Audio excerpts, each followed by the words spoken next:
Hello students, नमस्कार। Welcome to Vidya 24 the universe of learning. तो students, आज हम यहाँ पर सीआईएसएफ कांस्टेबल फायरमैन के सिलेबस को डिस्कस करने वाले हैं। जैसे कि आप सभी जानते हैं कि यहाँ पर सीआईएसएफ ने कांस्टेबल फायरमैन के लिए नोटिफिकेशन रिलीज कर दिया है और उसकी लास्ट डेट रखी गई है 4 मार्च 2022। तो 4 मार्च 2022 से पहले पहले ही आपको अपना ये जो फॉर्म है फाइनल सबमिट करना है। सबसे पहली बात तो ये चीज आपको यहाँ पर याद रखना, और अगर आपने फॉर्म फिल कर दिया तो ये बहुत अच्छी बात है। तो यहाँ पर जिन लोगों ने फॉर्म फिल कर दिया है, जो लोग इसका फॉर्म फिल करने वाले हैं और वो जानना चाहते हैं कि सीआईएसएफ कांस्टेबल फायरमैन का सिलेबस क्या रहने वाला है, ये चीज आज मैं डिटेल में आपको यहाँ पर बताऊंगा। लेकिन उससे पहले हम जान लेंगे कि सीआईएसएफ का जो सिलेक्शन प्रोसेस है वो क्या होता है, पीएसटी पीईटी किस तरीके का होता है, वो भी चीज मैं आपको यहाँ पर बता दूंगा, क्योंकि ये सिलेक्शन प्रोसेस का पार्ट होता है। सबसे ज्यादा इंपॉर्टेंट चीज जो इसके अंदर होती है वो होती है रिटन एग्जाम, और रिटन एग्जाम का एग्जाम पैटर्न और सिलेबस और डिटेल सिलेबस में आपको यहाँ पर बताऊंगा कि वो क्या रहने वाला है, ताकि आप अपनी प्रिपरेशन को एक प्रॉपर स्ट्रेटेजी के साथ उसी वे में यहाँ पर आगे बढ़ा सके। तो स्टूडेंट, सीआईएसएफ क्या होता है? सीआईएसएफ आपकी एक तरह की आर्म फोर्सेस है। आर्म फोर्सेस में से एक होता है, जैसे कि आपकी बीएसएफ होती है और सीआरपीएफ होती है, एसएसबी होता है, आईटीबीपी होता है। इसी तरीके की एक सीआईएसएफ भी होता है। इसका जो यहाँ पर सेंट्रल इंडस्ट्रियल सिक्योरिटी फोर्स इसकी फुल फॉर्म होती है, यानी केंद्रीय औद्योगिक सुरक्षा बल हम इसको यहाँ पर बोलते हैं, जो कि नाम से ही आपको पता चला होगा, जितनी भी पीएसयू हैं, गवर्नमेंट के जितने भी संस्थान हैं, उनकी सुरक्षा करने का जो दायित्व होता है वो सीआईएसएफ के पास ही होता है। यहाँ पर आप अगर दिल्ली मेट्रो में कभी आपने सफर किया हो, जितनी भी मेट्रोज यहाँ पर देश के अंदर है, वहां पर जो उनकी सिक्योरिटी का ज्यादातर जिम्मा दिल्ली में ज्यादातर आपको देखने को मिल जाएंगी, तो वहां पर सीआईएसएफ के जवान ही उसकी सुरक्षा करते हैं। जो हवाई अड्डे होते हैं वहां पर भी सीआईएसएफ के जवान ही उसकी सुरक्षा करते हैं। तो ये चीजें आपको यहाँ पर मैंने आपको बताई कि सीआईएसएफ का जो एक काम होता है वो क्या है और क्या है सीआईएसएफ। और दूसरी चीज यहाँ पर मैं आपको बताने देना चाहता हूँ कि इसकी जो क्वालिफिकेशन रखी गई है वो रखी गई है 12th पास। 12th पास होना चाहिए आप साइंस साइड से। साइंस साइड में आपके बायो या मैथ्स कोई भी हो, उससे कोई फर्क नहीं पड़ता, लेकिन आपको साइंस साइड से 12th पास होना जरूरी है अगर आप इसके फॉर्म को फिल करना चाहते हैं। दूसरी चीज, एज क्राइटेरिया 18 से 23 साल इसके लिए अनरिजर्व कैटेगरी के जो कैंडिडेट्स हैं उनके लिए रखे, और रिजर्व कैटेगरी के लिए यहाँ पर रिक्वायर्ड जो उनके लिए रिलैक्सेशन होता है एज में वो दिया जाएगा। जैसे कि ओबीसी के लिए यहाँ पर 3 साल का लगभग होता है और एससी कैंडिडेट के लिए 5 साल का रिलैक्सेशन यहाँ पर स्टूडेंट्स होता है। तो ये सभी चीजें आपको इससे पहले पता होनी चाहिए। एक बहुत इंपॉर्टेंट चीज मैं आपको यहाँ पर बता देना चाहता हूँ कि सीआईएसएफ कांस्टेबल फायरमैन वाली जो ये वैकेंसी है, इसको यहाँ पर सीआईएसएफ ने अलग से यहाँ पर रिलीज किया है, और इसमें केवल और केवल मेल कैंडिडेट्स ही इसके लिए एलिजिबल होंगे। फीमेल कैंडिडेट्स इसके लिए एलिजिबल नहीं है। ये चीज आपको यहाँ पर मैं अभी से क्लियर कर देता हूँ इसको। और दूसरी चीज, काफी सारे स्टूडेंट्स के माइंड में ये चीज आई होगी कि सीआईएसएफ का एग्जाम तो एसएससी कंडक्ट करवाता है, तो यहाँ पर सीआईएसएफ की ये कौन सी वैकेंसी आई? तो यहाँ पर मैं आपको बता दूं कि सीआईएसएफ ने अलग से जो वैकेंसी निकलती है जीडी के अलावा, सीआईएसएफ कांस्टेबल फायरमैन वाली ये वैकेंसी है, कुछ ऑपरेटर वाली वैकेंसी भी जो निकालते हैं, ये जो आर्म्ड फोर्सेस होती हैं ये अलग से ही निकालते हैं। जैसे बीएसएफ हो गया, आईटीबीपी, सीआरपीएफ, सीआईएसएफ उनमें से एक, तो ये अलग जो तरह की वैकेंसी उनको अलग ही निकालते हैं। लेकिन जो आपकी जीडी वाली वैकेंसी होती है, कांस्टेबल जनरल ड्यूटी, जीडी जिसको हम बोलते हैं, वो किसके थ्रू निकलती हैं? वो एसएससी के थ्रू निकलती हैं। आई होप कि आपको क्लियर हो गया होगा ये किस तरीके की वैकेंसी है। ये डायरेक्ट ये जो है सीआईएसएफ ही इनको कंडक्ट करवाएगा। इसको पूरी भर्ती प्रक्रिया जो है सीआईएसएफ के अंडर ही यहाँ पर चलेगी।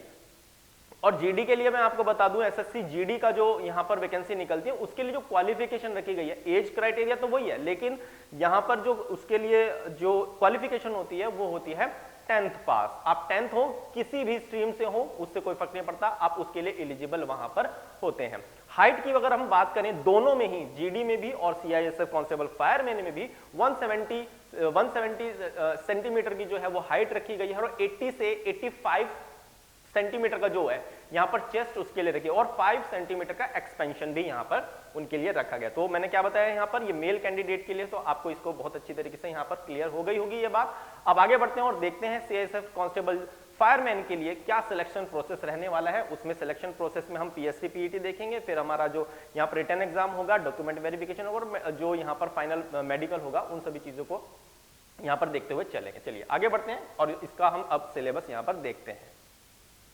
तो आइए स्टूडेंट्स, अब हम यहाँ पर जान लेते हैं सीआईएसएफ कांस्टेबल का जो ये फायरमैन वाला हमारा जो सिलेक्शन प्रोसेस है वो क्या रहने वाला है इसके अंदर। इसको जल्दी से हम एक बार यहाँ पर ओवरव्यू ले लेते हैं। देखिए, सबसे पहले जो है इसके लिए जो सीआईएसएफ कांस्टेबल फायरमैन का आपका यहाँ पर एग्जाम होने वाला है, इसका जो सिलेक्शन प्रोसेस में सबसे पहले आपके लिए पीईटी और पीएसटी रखा गया है।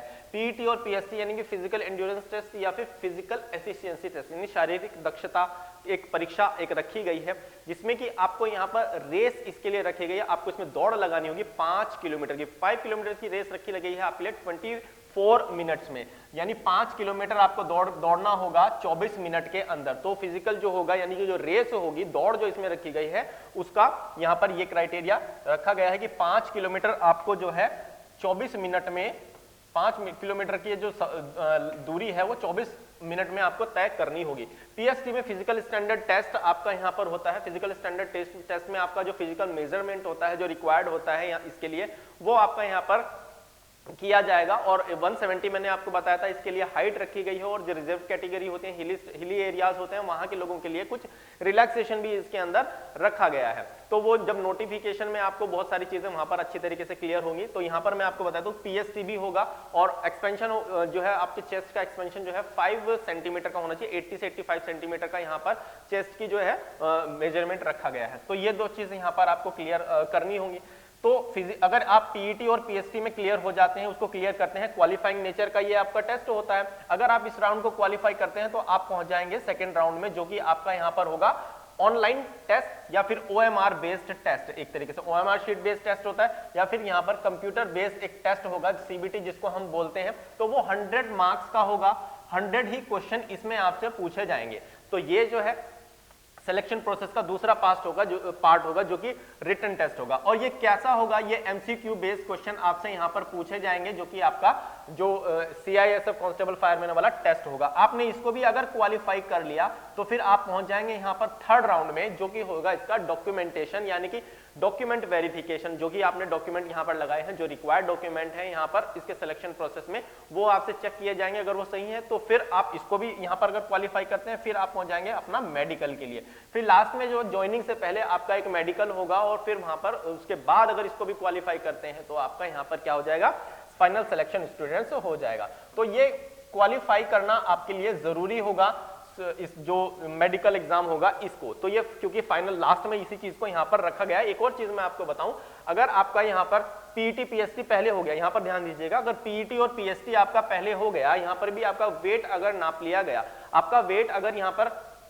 अंडर वेट है तो चल जाएगा। तो यहां पर अगर सही आ रहा है और इस दौरान एग्जाम के दौरान डॉक्यूमेंटेशन के दौरान आपने आपका वेट गेन कर लिया, आप ओवर वेट अगर हो गए तो मेडिकल में आप फेल हो सकते हैं। इस चीज को ध्यान दीजिएगा। ऐसा नहीं है कि आपने यहां पर इसको पास कर लिया और यहां पर इसको आप छोड़ देंगे, ऐसा नहीं होगा। यहां पर भी आपको उसको मेंटेन करना होगा, जो भी ये वेट क्राइटेरिया यहां पर रखा गया है। अंडर वेट हो चल जाएगा, लेकिन ओवर वेट यहां पर नहीं चलता है। तो ये चीज आपको ध्यान रखनी है। फाइनल मेरिट जो बनेगी रिटन एग्जाम, क्योंकि आपका 100 मार्क्स का हो रहा है 100 क्वेश्चन के लिए, तो फाइनल मेरिट आपकी जो है 100 मार्क्स के बेसिस पर ही यहाँ पर लगाई जाएगी। ओके, इतनी बात आई होप कि क्लियर हो गई होगी सिलेक्शन प्रोसेस में क्या क्या चीजें यहाँ पर रहने वाली है। अब बात कर लेते हैं इसके एग्जाम पैटर्न की। जो एग्जाम पैटर्न है वो किस तरीके का है, क्या क्या चीजें उसमें यहाँ पर पूछी जाएंगी, जो सीआईएसएफ कांस्टेबल आपका फायरमैन वाला एग्जाम पैटर्न हमारा रहने वाला है। तो देखिए यहाँ पर सब्जेक्ट कौन कौन से हैं ये इस तरफ दिए हैं, क्वेश्चन कितने पूछे जा रहे हैं, कितने मार्क्स के पूछे जा रहे हैं, और यहाँ पर कितना टाइमिंग आपको इसके क्वेश्चंस को सॉल्व करने के लिए यहाँ पर मिलेगा। तो यहाँ पर जो जनरल इंटेलिजेंसी एंड रीजनिंग तो से आप इसको याद रख सकते हैं कि रीजनिंग वाला जो सेक्शन होगा, जनरल इंटेलिजेंसी वाला सेक्शन, 25 क्वेश्चन पूछे जाएंगे, 25 नंबर के होंगे, यानी कि एक क्वेश्चन 1 नंबर का आपका यहाँ पर बन रहा है। तो 25 क्वेश्चन के लिए 25 मार्क्स ही आपको यहाँ पर दिए जा रहे हैं। पहला सेक्शन हो गया जनरल इंटेलिजेंसी और रीजनिंग। दूसरा सेक्शन आपका हो गया यहाँ पर, ये फर्स्ट हो गया, ये सेकंड हो गया, GK and general awareness, general knowledge and general awareness. तो जनरल नॉलेज और जनरल अवेयरनेस से भी आपको 25 क्वेश्चन पूछे जाएंगे, और वो भी 25 मार्क्स के लिए ही होंगे। इतनी चीज आपको भी यहाँ पर भी ध्यान रखनी है। तो तीसरा जो सेक्शन है, तीसरा जो सब्जेक्ट है वो क्या है, एलिमेंट्री मैथमेटिक्स। एलिमेंट्री मैथमेटिक्स यानी कि जनरल मैथ यहाँ पर आपसे पूछी जाएगी, और जो 25 क्वेश्चन इसमें आएंगे, और 25 मार्क्स के ही ये भी सारे क्वेश्चन यहाँ पर होने वाले हैं। हर क्वेश्चन 1 नंबर का यहाँ पर निकल कर आ रहा है। तो एलिमेंट्री मैथमेटिक्स का मतलब जनरल मैथ, यानी साधारण जो मैथ होती है वही आपसे पूछी जाएगी। 12th तक की जो मैथ्स आती है स्टूडेंट, एक तरीके से 10th तक की जो मैथ होती है वही एक यहाँ पर ज्यादातर कॉम्पिटिटिव एग्जाम्स में पूछी जाए, लेकिन क्वेश्चंस का लेवल थोड़ा स्टैंडर्ड लेवल का होता है। तो ये चीज आपको यहाँ पर ध्यान रखनी है। दूसरी चीज जो लास्ट है सब्जेक्ट हमारा वो है इंग्लिश या हिंदी। इंग्लिश या हिंदी, इन दोनों में से कोई एक चीज आपसे पूछ, एक चीज से आपको सेलेक्ट करना होगा, वो वहीं पर सेलेक्ट करना होगा कि आप कौन सा देना चाहते हैं, इंग्लिश या फिर हिंदी का जो सेक्शन है उसको करना चाहते हैं। तो यहां पर उसके लिए भी आपको 25 क्वेश्चन देखने को मिलेंगे और 25 मार्क्स के ही वो क्वेश्चन आपको जो है हिंदी और या इंग्लिश लैंग्वेज से रिलेटेड वो 25 क्वेश्चन 20 मार्क्स के लिए है। अब टोटल इसके लिए कितने क्वेश्चन हो गए, 100 क्वेश्चन हो गए, 100 मार्क्स के ही हो गए जिसके बेसिस पर मेरिट बननी है। यहां पर कितने आपको जो है टाइम मिल रहा है, इसके लिए ड्यूरेशन क्या रहने वाला है, इस पूरे के पूरे एग्जाम का जो 100 क्वेश्चन आपको मिल रहे हैं वो चारों ही सेक्शन के लिए आपको पूरा 2 घंटे का टाइम मिलेगा। 2 घंटे का मतलब यानी कि 120 मिनट्स यहां पर आपको दिए जाएंगे। ये एक इंपॉर्टेंट चीज है जो आपको यहां पर याद रखनी है। तो टाइम आपको देखिए यहां पर ज्यादा ही मिल रहा है, 100 क्वेश्चन है, 120 मिनट आपको यहां पर दिए जाएंगे, क्योंकि कुछ क्वेश्चन तो काफी इजी होते हैं, कुछ क्वेश्चन में आपको थोड़ा टाइम लग सकता है। तो यहां पर काफी अच्छा जो है एग्जाम पैटर्न यहां पर है, टाइमिंग जो है काफी अच्छा मिल रहा है, काफी आसानी से आप इसको अटेम्प्ट पूरे के पूरे 100 क्वेश्चन को कर पाएंगे। टाइमिंग इतना इसमें CISF फायरमैन वाला जो कांस्टेबल वाला इसमें एग्जाम होने वाला, इसमें टाइमिंग काफी रहेगा आपके पास। यहां पर 2 पॉइंट आपको याद रखने हैं, there shall be no negative marking, ये बहुत इंपॉर्टेंट चीज है यहां पर जो आपको याद रखना है। इसमें किसी भी तरीके की नेगेटिव मार्किंग नहीं रखी गई है, जो कि आपके लिए एक बहुत अच्छी बात है। अब दूसरी चीज क्या है, दूसरी चीज ये भी है कि अगर आप ये सोच लेंगे कि नेगेटिव मार्किंग तो नहीं है और यहां पर मुझे तैयारी करने की कोई खास जरूरत नहीं है, तो ऐसी गलतियां नहीं करनी है। प्रिपरेशन की जरूरत आपको तब भी रहेगी, क्योंकि अगर नेगेटिव मार्किंग किसी एग्जाम में नहीं होती है तो आप सोच सकते हैं कि उसकी मेरिट कहां जाने वाली है। उसकी मेरिट काफी ज्यादा हाई रहने वाली है, क्योंकि सभी लोग जो है उसमें सारे के सारे क्वेश्चन अटेम्प्ट करेंगे, कुछ लोगों को तुक्का भी लग जाता है। तो उन लोगों से आगे निकलने के लिए आपको प्रिपरेशन जरूर करनी चाहिए, तो इन चीजों का आपको ध्यान रखना है। तो यहां पर नो नेगेटिव मार्किंग को आपको याद रखना कि इस पेपर में नेगेटिव मार्किंग नहीं होगी। तो जाइए इस वीडियो के तुरंत बाद आप इसका फॉर्म जरूर फिल कीजिए अगर आप एलिजिबल हैं, इसको मिस बिल्कुल मत कीजिएगा। ये चीज आपको यहां पर ध्यान रखनी है, no negative marking, very very important point है ये वाला। और दूसरी चीज, क्वेश्चन जो होंगे आपके 2 लैंग्वेज में ही होंगे, हिंदी लैंग्वेज और इंग्लिश लैंग्वेज में आपको जो है पेपर यहां पर दिया जाएगा। जो अदर रीजनल लैंग्वेज होती हैं, तमिल हो गया, तेलुगु हो गया, इस तरीके की लैंग्वेज में आपको ये पेपर नहीं देखने वाला है, तो आपको नहीं मिलने वाला है। तो आपको जो है हिंदी और इंग्लिश की नॉलेज होना यहाँ पर जरूरी है। ये कुछ चीजें हैं जो आपको यहाँ पर याद रखनी है। ठीक है, चलिए अब हम बात करते हैं इसके डिटेल्ड सिलेबस की। तो सबसे पहले देखेंगे जनरल इंटेलिजेंसी में क्या आता है, उसके बाद देखेंगे अवेयरनेस में क्या आता है, जनरल अवेयरनेस में, फिर मैथ्स में, और फिर इंग्लिश और हिंदी में क्या आने वाला है, कौन कौन से जो सब टॉपिक्स हों जहां से क्वेश्चन आते हैं, उन चीजों को डिस्कस करते हैं। चलिए आगे बढ़ते हैं। तो स्टूडेंट्स हम यहाँ पर बात करते हैं जो CISF कांस्टेबल फायरमैन वाला यहाँ पर एग्जाम होने वाला है, इसके लिए जो सिलेबस रहने उसका जनरल इंटेलिजेंसी और रीजनिंग का जो सिलेबस रहने वाला है वो क्या रहने वाला है, यहाँ से कौन कौन से टॉपिक्स हैं जहां से क्वेश्चन आपसे एग्जाम में पूछे जाएंगे। तो वर्बल और नॉन वर्बल रीजनिंग दोनों से ही क्वेश्चन पूछे जाएंगे। सबसे पहली बात तो इतनी क्लियर कर लीजिए, 25 जो है यहाँ से क्वेश्चन आपसे पूछे जाएंगे और 25 मार्क्स के ही आपके ये क्वेश्चन यहाँ पर स्टूडेंट्स होंगे। इतनी चीज आपको क्लियर है पहले से। देखिए कौन कौन से सब टॉपिक्स यहाँ पर वर्बल रीजनिंग से आपसे पूछे जा रहे हैं, जो मेनली फोकस जिन पर किया गया है, alpha numeric series, alphabetical series और न्यूमेरिकल सीरीज से रिलेटेड क्वेश्चन आपके एग्जाम में यहां पर बन सकता है। इन चीजों को आपको याद रखना है। डायरेक्शन डिस्टेंस या डिस्टेंस डायरेक्शन से आपके पास एग्जाम में क्वेश्चन बनेगा। कोडिंग एंड डिकोडिंग वाला जो टॉपिक होता है उससे भी आपके एग्जाम में क्वेश्चन बनेगा। तो यहां पर रैंकिंग अरेंजमेंट से भी आपके एग्जाम में क्वेश्चन बन सकता है। अरिथमेटिक रीजनिंग से आपके एग्जाम में क्वेश्चन बन सकता है। प्रॉब्लम ऑन एजेस से आपके एग्जाम में क्वेश्चन बनेगा। जो ब्लड रिलेशन है यहां से क्वेश्चन बनेगा। एनोलॉजी और एनोलॉजी आपका वर्बल में भी और नॉन वर्बल में भी है, वहां पर भी आपके क्वेश्चन बनेंगे। एनोलॉजी और क्लासिफिकेशन दोनों से ही क्वेश्चन बन रहा है। यहाँ पर सिटिंग अरेंजमेंट और डिसीजन मेकिंग से भी आपके एग्जाम में क्वेश्चन बनेगा। तो स्टूडेंट्स यहाँ पर जो आपका कोडिंग डिकोडिंग वाला ये जो टॉपिक है, यहाँ पर आपके एक तरीके से फ्री के ही मार्क्स होते हैं, लेकिन ये कई बार आपके लिए टाइम कंज्यूमिंग हो जाता है। तो यहाँ पर कोडिंग डिकोडिंग को बहुत अच्छी तरीके से हमने विद्या 24 का जो हमारा कोर्स है उसके अंदर सभी चीजों को बहुत अच्छी तरीके से समझाया गया है। काफी सारे स्टूडेंट्स को यहाँ पर प्रॉब्लम आती है कोडिंग डिकोडिंग में।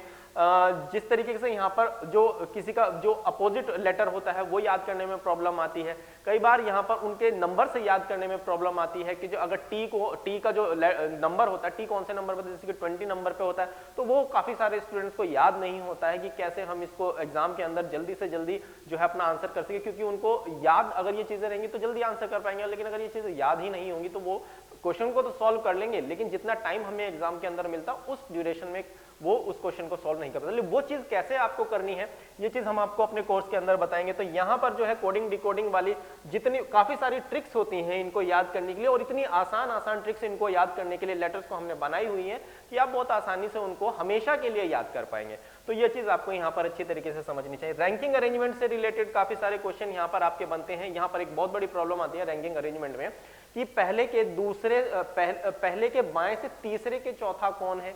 तो ये जो टर्म्स होती हैं इस तरीके से कि ये पहले का दूसरा कौन है, दूसरे का पहले के बाएं दूसरा कौन है, तीसरे के दाएं चौथा कौन है, इस तरीके के यहाँ पर अगर टर्म्स आपको अच्छी तरीके से समझ में आ जाती हैं तो आप इस तरीके के क्वेश्चन को भी आसानी से सॉल्व कर पाएंगे। तो ये भी हम यहाँ पर अपने विद्या 24 का जो हमने कोर्स यहाँ बनाया हुआ है उसके अंदर ये कोर्स भी बहुत अच्छे तरीके से कवर किया, बहुत ईजी वे में कवर किया हुआ है। यहाँ पर आपको बहुत ही आसानी से समझाया जाएगा बेसिक कॉन्सेप्ट किस तरीके से यहाँ पर क्वेश्चन को सॉल्व करना होता है, और उसके जो प्रैक्टिस क्वेश्चन होंगे वो भी आपको मिलेंगे, और फिर उसके बेस पर जो हमारा लास्ट में प्रैक्टिस क्विज भी आपको दिए जाएंगे। जो भी आपने यहाँ पर आपको जो टॉपिक जिसको भी आपने कंप्लीट किया उसके बाद एक प्रैक्टिस क्विज भी आपको मिलता है, उसको अटेम्प्ट करके सबमिट कर जब आप करेंगे तो आपको अपनी फीडबैक रिपोर्ट भी मिल जाती है, यानी कौन सा सेक्शन आपका इस पर्टिकुलर टॉपिक में भी वीक है या फिर स्ट्रॉन्ग है, वहां पर आपको ये चीजें पता चलेगी। बहुत ही क्लियरिटी के साथ आपको सभी चीजें यहाँ पर समझ में आने वाली है। ब्लड रिलेशन में ब्लड जो फैमिली ट्री होता है उसको बनाने में काफी ज्यादा प्रॉब्लम्स बहुत सारे स्टूडेंट्स को आती हैं, तो ये भी बहुत आसान तरीके से हम आपको बताएंगे कि किस तरीके से ब्लड रिलेशन से रिलेटेड क्वेश्चंस को एग्जाम के अंदर आपको सॉल्व करना है, कैसे जो मिनिमम टाइम में आपको मैक्सिमम क्वेश्चंस को यहाँ पर अटेम्प्ट करना है, क्योंकि कई बार ब्लड रिलेशन से रिलेटेड क्वेश्चन इस तरीके का आ जाता है कि एक पैराग्राफ आपको दे दिया जाता है और 2, 3 या 5 तक क्वेश्चन आपको पूछ ले जाते हैं उसके बेस पर, जब फैमिली ट्री आपको यहाँ पर बनाना पड़ता है। हालांकि ज्यादातर जो क्वेश्चन इस वाले एग्जाम की अगर हम बात करें तो आपको सिंपल स्टेटमेंट में एक्सपेक्ट कर सकता हूं कि बहुत ज्यादा डिफिकल्ट क्वेश्चन आपको देखने को शायद ना मिले, लेकिन अगर मिल भी जाए तो आप उसको आसानी से सॉल्व कर पाएं। इस तरीके से हम आपको यहाँ पर समझाएंगे सभी चीजों को। सिटिंग अरेंजमेंट में आपको किसी भी तरीके का क्वेश्चन देखने को मिल सकता है। यहाँ पर आजकल क्या हो रहा है कि पहले तो राउंड टेबल में ही आपको बिठाया जाता था और 6 या 5 कैंडिडेट आपको दे दिए जाते, और इन फेसिंग और आउट फेसिंग में आपको कैंडिडेट्स दे, लेकिन अब मिक्स आपको दे दिया कि या आपका 2 तो आपके जो इन फेसिंग है और 3 आपके आउट फेसिंग है, और फिर उनसे रिलेटेड क्वेश्चन आपको बनाकर दिए जाने लगे हैं। दूसरी चीज ये है कि स्क्वायर या फिर क्वाड्रिलेटरल में या फिर रेक्टेंगल में आपको जो है जो पर्सन है उनको बिठाया जा रहा है, उनमें भी कुछ को कॉर्नर्स पे बिठाया जा रहा है, कुछ को बीच में बिठाया जा रहा है। इस तरह की कंडीशंस देकर एग्जामिनर आपसे जो है एग्जाम में क्वेश्चन पूछ रहा है। और ट्रायंगल के बेस पर भी सिटिंग अरेंजमेंट में देखिए क्वेश्चन बनाकर दे दिए जा रहे हैं। तो ज्यादा मुश्किल इन चीजों में नहीं होगी। यहाँ पर बेसिक चीजें हमने काफी अच्छी तरीके से बेसिक आपको यहाँ पर समझाने की कोशिश की है, और वो अगर आपके अच्छी तरीके से क्लियर हो जाता है तो किसी भी तरीके के क्वेश्चन को आप आसानी से सॉल्व कर पाएंगे। तो ये सभी चीजें आपको वर्बल रीजनिंग में इस तरीके के टॉपिक्स देखने को मिलेंगे। कहाँ डिफिकल्टी आती है वो मैंने आपको बताया, और किस तरीके से हमने इनको कवर किया हुआ है ये भी चीज मैंने आपको यहाँ पर बताने की कोशिश की। तो यहाँ पर अब बात कर लेते हैं नॉन वर्बल रीजनिंग की। नॉन वर्बल रीजनिंग में हम अगर बात करते हैं तो ये फ्री के मार्क्स होते हैं। एक तरीके से नॉन वर्बल रीजनिंग के जो मार्क्स होते हैं ना ये आपके फ्री होते हैं। इनको आप थोड़ा सा अच्छी तरीके से समझिएगा कि अगर आप इनको एक बार कर लेंगे तो आप एक बार करेंगे, एग्जाम से पहले प्रैक्टिस करेंगे तो आप एग्जाम में बहुत आसानी से इस सेक्शन से अपने मार्क्स गेन कर पाएंगे, क्योंकि 25 मार्क्स आपके रीजनिंग से पूछे जा रहे हैं। तो पॉसिबिलिटी पूरी की पूरी है कि यहां से भी आपको क्वेश्चन एग्जामिनर जरूर दे। एक या 2 क्वेश्चन तो आपको देगा ही, जरूरी नहीं कि 6 के 6 जितने भी यहाँ 8 के 8 टॉपिक्स दिए उन सभी से दे। ऐसा हो सकता है 2 में से दे दे या 3 में से दे दे, ऐसा हो सकता है। तो मिरर अपने आप को प्रिपेयर करके आपको चलना है, यह चीज आपको जरूर याद रखनी है। मिरर इमेज और वाटर इमेज से रिलेटेड क्वेश्चन बनता है। क्यूब एंड डाइस से रिलेटेड यहां पर क्वेश्चन बन रहा है। पेपर कटिंग एंड फोल्डिंग से रिलेटेड क्वेश्चन यहां पर बनता है। क्लासिफिकेशन वर्बल और नॉन वर्बल मैंने आपको बताया यहां पर क्वेश्चन बन रहा है। एनोलॉजी वर्बल और नॉन वर्बल और वर्बल से क्वेश्चन बन रहा है। ग्रुपिंग आइडेंटिकल फिगर्स, जब एक तरह की एक जैसी फिगर होती है उनको कैसे जल्दी से पहचान कर आपको अपना आंसर टिक करना है, इससे रिलेटेड क्वेश्चन यहाँ पर बनता है। एम्बेडेड फिगर और काउंटिंग फिगर से रिलेटेड भी यहाँ पर क्वेश्चन स्टूडेंट्स बनता है। तो ये सभी टॉपिक्स भी हमने यहाँ पर अपने कोर्स के अंदर बहुत अच्छी तरीके से कवर किए हैं। फिगर्स के फॉर्म में यहाँ पर जितने भी तरीके के क्वेश्चन एग्जाम में पूछे जा सकते हैं वो सभी हमने अपने कोर्स के अंदर कवर किए हैं और बहुत अच्छी तरीके से उनको डिटेलिंग उनकी की है, ताकि आपको वो चीजें अच्छी तरीके से समझ में आ सके और आप उनको अच्छी तरीके से एग्जाम के अंदर भी अटेम्प्ट कर सके। तो ये रही मोटी मोटी बात। यहाँ पर जो जनरल इंटेलिजेंस एंड रीजनिंग है उससे कौन कौन से टॉपिक यहाँ पर आपके पूछे जाएंगे, वर्बल और नॉन वर्बल दोनों ही आपके यहाँ पर एग्जाम में पूछे जाने वाले। अब आगे बढ़ते हैं, देखते हैं नेक्स्ट जो टॉपिक है एग्जाम में पूछे जाने वाला वो कौन सा है।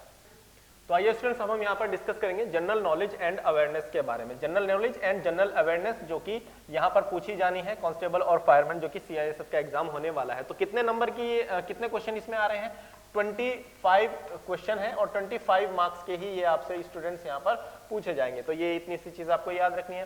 देखिए, सबसे पहले हम बात करते हैं करंट अफेयर्स की। करंट अफेयर्स आपसे एग्जाम में पूछे जाएंगे। करंट अफेयर्स तो लगभग मैक्सिमम सभी एग्जाम्स में पूछा जाता है। तो यहाँ पर करंट अफेयर्स से कितने क्वेश्चन बन जाए इसके बारे में नहीं कहा जा सकता, क्योंकि करंट अफेयर्स से किसी भी तरीके का क्वेश्चन आपका बन सकता है। नेशनल और इंटरनेशनल करंट अफेयर्स को इसमें कवर किया जाता है। तो यहाँ पर करंट अफेयर्स से रिलेटेड आपके क्वेश्चन बन सकता है। फाइनेंशियल एंड इकोनॉमिक न्यूज से रिलेटेड यहाँ पर क्वेश्चन बन सकता है, यानी इकोनॉमिक्स की अगर हम बात करें तो किसी भी तरीके का क्वेश्चन यहाँ पर आपके बन सकता है। तो इस लेवल का जो एग्जाम होगा सीआईएसएफ कांस्टेबल फायरमैन वाला, बहुत ज्यादा डिफिकल्ट लेवल का तो यहाँ पर क्वेश्चन आपसे नहीं पूछेंगे, बहुत ज्यादा डीप जाकर क्वेश्चन नहीं पूछे जाएंगे। लेकिन हाँ, यहाँ पर जो है अलग अलग टॉपिक्स से एक एक दो क्वेश्चन आपसे यहाँ पर पूछा जा सकता है। तो ज्यादा डीप क्वेश्चन आपको देखने को नहीं मिलेगा। यहाँ पर कैपिटल्स एंड करेंसीज से रिलेटेड आपको क्वेश्चन पूछा जा सकता है। आपको कैपिटल एंड करेंसीज आपको जो है सभी यहाँ पर पता होने चाहिए। जैसे कि इंडिया की कैपिटल है न्यू दिल्ली, तो इन चीजों को, इंडिया की जो करेंसी है उसकी आइडेंटिटी भी है। जैसे कि आपके रुपीज का जो साइन है आजकल, ये हमारा रुपी का साइन है, इसको आप अच्छी तरीके से पता होगा। तो ये आपको यहाँ पर पता होना चाहिए कि इंडिया जो यहाँ पर कैपिटल्स हैं और करेंसीज हैं। येन कहाँ की मुद्रा है, डॉलर कहाँ की मुद्रा है, ये क्वेश्चन आपसे एग्जाम में पूछे जा सकते हैं। युआन कहाँ की मुद्रा है, ऐसे ऐसे क्वेश्चन आपके साथ एग्जाम में पूछे जा सकते हैं, जो कि कैपिटल एंड करेंसीज वाला टॉपिक हमारा बनता है। नेक्स्ट है आपके सामने Indian nationalist movement. Indian national movement जो कि भारत का जो भारतीय राष्ट्रीय आंदोलन था, इंडियन हिस्ट्री का एक तरीके से ये पार्ट हो जाता है और उसमें मॉडर्न हिस्ट्री का काफी इंपॉर्टेंट पार्ट हो जाता है। ये अलग ही इन्होंने आपको दे दिया है मॉडर्न हिस्ट्री से। यहाँ पर आपके पास जो एक अलग टॉपिक दे दिया इंडियन नेशनल मूवमेंट, उससे आपके एग्जाम में क्वेश्चन पूछे जा सकते हैं। यहाँ पर जितने भी क्रांतिकारी हुए उनसे रिलेटेड क्वेश्चन पूछा जा सकता है, जो गवर्नर हुए उनसे रिलेटेड क्वेश्चन पूछा जा सकता है, जितने भी संगठन बने इस दौरान भारत के अंदर, जैसे कि एक बहुत बड़ा संगठन बना था 1885 में जिसका नाम है इंडियन नेशनल कांग्रेस, और उसमें यहाँ पर लाला लाजपत राय, बाल गंगाधर तिलक और काफी सारे जो है प्रोमिनेंट लीडर इनसे उनसे रिलेटेड क्वेश्चन भी एग्जाम में पूछे जा सकते हैं। और इंडियन नेशनल मूवमेंट से ही जुड़े हुए थे महात्मा गांधी, उनसे रिलेटेड क्वेश्चन एग्जाम में पूछे जा सकते हैं। उनके द्वारा चलाए गए जो आंदोलन थे, सत्याग्रह, नमक सत्याग्रह, दांडी मार्च और आपका व्यक्तिगत सत्याग्रह से प्रेरित जो था व्यक्तिगत सत्याग्रह, जवाहरलाल नेहरू और विनोबा भावे, इनसे रिलेटेड काफी सारे क्वेश्चन एग्जाम में पूछे जा सकते हैं। तो काफी अच्छा टॉपिक ये आपका बन सकता है और ये आपको याद भी होंगे। स्पोर्ट्स वाले सेक्शन से आपके एग्जाम में क्वेश्चन बन सकता है। आपका स्पोर्ट्स, किसी भी स्पोर्ट्स में आपका कोई भी किसी भी तरीके का कोई स्पोर्ट हो, यहाँ पर एग्जाम में क्वेश्चन बन सकता है। जरूरी नहीं कि आपको क्रिकेट से रिलेटेड ही न्यूज को पढ़ना है, क्रिकेट से रिलेटेड क्वेश्चन को ही याद करना है, ऐसा नहीं है। आपको क्रिकेट हो गया, बैडमिंटन हो गया, टेनिस हो गया, आपका जो भी और तरीके के गेम्स होते हैं, या शतरंज हो गया, आपको और भी तरीके के स्विमिंग हो गया, उनसे रिलेटेड जो इंपॉर्टेंट प्लेयर्स हैं उनको आपको याद रखना है। किस प्लेयर ने कितना अचीवमेंट किया, क्या अवार्ड अभी उसने जीता, कौन सा, कहां पर उसने ये खेल खेला, और यहाँ पर जो ओलंपिक हो गया, कॉमनवेल्थ हो गया, इनसे रिलेटेड शीतकालीन यहाँ पर ओलंपिक हो गया, ग्रीष्मकालीन ओलंपिक हो गया, यहाँ पर इस तरीके के क्वेश्चन एग्जाम में बन सकते हैं। तो ये चीजें आपको याद रखनी है। किसी ओलंपिक का शुभंकर या फिर कॉमनवेल्थ का शुभंकर क्या, राष्ट्रमंडल खेल जिसे हम बोलते हैं, उनसे रिलेटेड क्वेश्चन भी आपके पास बन सकते हैं। किस खिलाड़ी ने कितनी बार, अगर हम उसकी बात करें टेनिस की, कितनी बार किसी खिलाड़ी ने ग्रैंड स्लैम को जीता, ऐसे क्वेश्चन एग्जाम में बनते हैं। तो और लेटेस्ट वाला तो आपको हमेशा ही याद रखना है। स्पोर्ट्स के अंदर भी जो लेटेस्ट वाली यहाँ पर अपडेट होती है उनको हमेशा याद रखना है, क्योंकि इस तरीके के आपके एग्जाम में पॉसिबिलिटी है कि क्वेश्चन पूछ लिया जाए कि जो अमेरिकन ओपन हुआ वो किसने जीता, विंबलडन ओपन हुआ वो किसने जीता। तो ऐसे क्वेश्चन में महिला कौन थी जो थे और पुरुष कौन थे, ऐसे क्वेश्चन यहाँ पर एग्जाम में बन सकते हैं। तो ये सभी चीजें हमारे यहाँ पर विद्या 24 का जो एक कोर्स है उसके अंदर जनरल अवेयरनेस वाला सेक्शन है, वहां पर बहुत डिटेल में अच्छी तरीके से प्रॉपर इमेजेस के साथ यहाँ पर आपको कवर किया गया है, आपके लिए कवर किया गया है, ताकि चीजों को समझने में आपको आसानी रहे और लंबे समय तक याद भी आपको रहे। तो ये चीजें आपके लिए बहुत आसानी के साथ हमारे कोर्स में डिजाइन की गई हैं। बुक्स एंड ऑथर्स से रिलेटेड क्वेश्चन बनेगा, अवार्ड एंड ऑनर्स से रिलेटेड क्वेश्चन बनेगा। बुक्स में भी ध्यान रखिएगा, जो अगर कोई बुक ऐसी आती है जो अभी लॉन्च हुई है, उस पर कोई किसी तरह की कोई कंट्रोवर्सी हो रही है, तो ऐसी बुक्स जरूर पूछी जाती है, या फिर कोई बहुत पुरानी मतलब बहुत ज्यादा फेमस बुक हो गई है, उससे रिलेटेड क्वेश्चन भी आपके एग्जाम में पूछा जाता है, तो ये भी आपको याद रखना है। अवार्ड्स एंड ऑनर्स में आपको पूछा जाएगा, साइंटिफिक डेवलपमेंट एंड रिसर्च से आपके एग्जाम में क्वेश्चन जरूर पूछा जाएगा। लेटेस्ट अपॉइंटमेंट्स से रिलेटेड आपके जो है यहाँ पर पूछा जाएगा, यानी कि किसी भी तरीके का यहाँ पर कुछ चीजें हो सकती है, जैसे कि हम अगर बात करें कि ऊर्जा मंत्री किसको बनाया गया, या फिर खाद्य मंत्री किसको बना दिया गया, डेयरी उत्पाद मामलों का मंत्री किसको बना दिया गया, या फिर असम का जो हमें राज्यपाल जो है उनको किनको नियुक्त किया गया, दिल्ली के जो राज्यपाल हैं वो किनको नियुक्त किया गया। ऐसे ऐसे क्वेश्चन आपसे एग्जाम में पूछे जा सकते हैं। तो जो PSUs होती हैं, जो सरकारी कंपनियां होती हैं, उनके जो CEO होते हैं, डायरेक्टर होते हैं, उनसे रिलेटेड भी चीजें आपसे पूछ लिए। बैंक्स हो गए, बैंकों के जो आपके यहाँ पर CEO होते हैं, तो वो भी आपसे पूछ लिए जाते हैं, तो उनको याद है। हालांकि बैंकिंग वाले सेक्शन में CIS बहुत ज्यादा नहीं जाता है, लेकिन PSU जो है आपको यहाँ पर जरूर पूछा जा सकता है। PSU के जो जितने भी अधिकारी होते हैं उनको आपको याद कर लेना चाहिए, क्योंकि ये जो CISF है, ये जितनी भी PSU है उनको तो सुरक्षा प्रदान करती ही है, तो यहाँ पर ये चीज आपको याद रखनी है। और जो पर्टिकुलर PSU है, BHEL आपसे पूछ ले, BHEL की कितनी यूनिट है, कहाँ पर है, ऐसे क्वेश्चन भी पूछे जा सकते हैं, ये चीज आपको याद नहीं। इंपॉर्टेंट डेज से रिलेटेड क्वेश्चन एग्जाम में आपके पूछा जाएगा। इंपॉर्टेंट डेज जैसे कि आपका नर्स दिवस कब होता है, शहीद दिवस आपका कब होता है, विश्व स्वास्थ्य दिवस कब होता है, साक्षरता दिवस कब होता है, और आपका यहाँ पर जो टीचर्स डे कब आता है, ऐसे क्वेश्चन आपके एग्जाम में पूछे जा सकते हैं। योग दिवस जो है वो कब मनाया जाता है, ऐसे क्वेश्चन। लेकिन साथ ही साथ आपको यहाँ पर यह भी याद रखना, क्योंकि ये जो एक तरीके से डिफेंस वाली जॉब है, तो यहाँ पर आपका जो आर्मी, जो थल सेना दिवस, इंडियन आर्मी डे कब मनाया जाता है, यानी जो थल सेना दिवस है कब मनाया जाता है, जो आपकी वायु सेना दिवस कब मनाया जाता है, और जल सेना दिवस कब मनाया जाता है, ऐसे क्वेश्चन भी आपके एग्जाम में पूछ लिए जाते हैं। इवन आपको ये तो हमेशा ही याद रखना चाहिए कि यहाँ पर CISF जो है, CISF की स्थापना कब हुई थी, CISF के जो यहाँ पर DG है वो कौन है, ऐसे क्वेश्चन एग्जाम में आपसे अक्सर पूछे जाते हैं, तो ये आपको याद रखना है। वॉर्स एंड नेबर्स से रिलेटेड क्वेश्चन आपको देखिए CISF के लिए तैयार करने ही पड़ेंगे, कि जो हमारी भारतीय सेना है उसने कौन कौन से युद्ध लड़े, किस किस देश के साथ लड़े, हमारे पड़ोसी देश देश जो है कौन कौन से हैं, जैसे कि आपका पाकिस्तान, बांग्लादेश, इस तरीके के जो देश है, अफगानिस्तान हो गया, म्यांमार हो गया, ऐसे देशों के बारे में भी आपको पता होना चाहिए। भारत की जो सीमा है, भारत की सीमा से कितने जो है, कितने देशों की सीमा को जो है, भारत की अंतरराष्ट्रीय सीमा कितने देशों की सीमाओं को छूती है, ऐसे क्वेश्चन एग्जाम में आपके बन सकते हैं। तो इंटरनेशनल एंड नेशनल ऑर्गेनाइजेशंस के बारे में भी आपसे एग्जाम में क्वेश्चन पूछा जा सकता है। जैसे कि मैं आपको बताऊं, UNO से रिलेटेड बहुत बार क्वेश्चन रिपीट होता है। UNO बहुत इंपॉर्टेंट एक ऑर्गेनाइजेशन है, संयुक्त राष्ट्र संघ हम जिसको बोलते हैं, और आपका यहाँ पर इनके मुख्यालय आपसे पूछ लिए जाते हैं। संयुक्त राष्ट्र के जो महासचिव हैं ये कौन है, पूछ लिया जाता है। WTO के बारे में पूछ लिया जाता है। अंतरराष्ट्रीय संस्थाएं, सार्क हो गया, आपसे पूछा जा सकता है। सार्क सम्मेलन जो होता है, समिट जितनी होती हैं, उनसे रिलेटेड क्वेश्चन भी आपसे यहाँ पर स्टूडेंट्स पूछे जा सकते हैं। तो इन चीजों को यहाँ पर आपको याद रखना है। चलिए, इनको भी आपको तैयार करना है। इंडियन कॉन्स्टिट्यूशन से रिलेटेड क्वेश्चन इंपॉर्टेंट चीज होती है यहाँ पर आर्टिकल्स के बारे में जानना, ह्यूमन राइट्स के बारे में जानना, तो यहाँ पर बहुत इंपॉर्टेंट हो जाता है। जो इंडियन कॉन्स्टिट्यूशन है उसके अंदर कौन कौन से आर्टिकल है, कौन कौन से अमेंडमेंट्स टाइम टाइम पर उसके अंदर हुए हैं। आजकल चल रहा है कि यहाँ पर जो 370 धारा 370 थी उसको समाप्त कर दिया गया है। काफी सारे एग्जाम्स में उससे क्वेश्चन पूछे जाने की पूरी पॉसिबिलिटी है।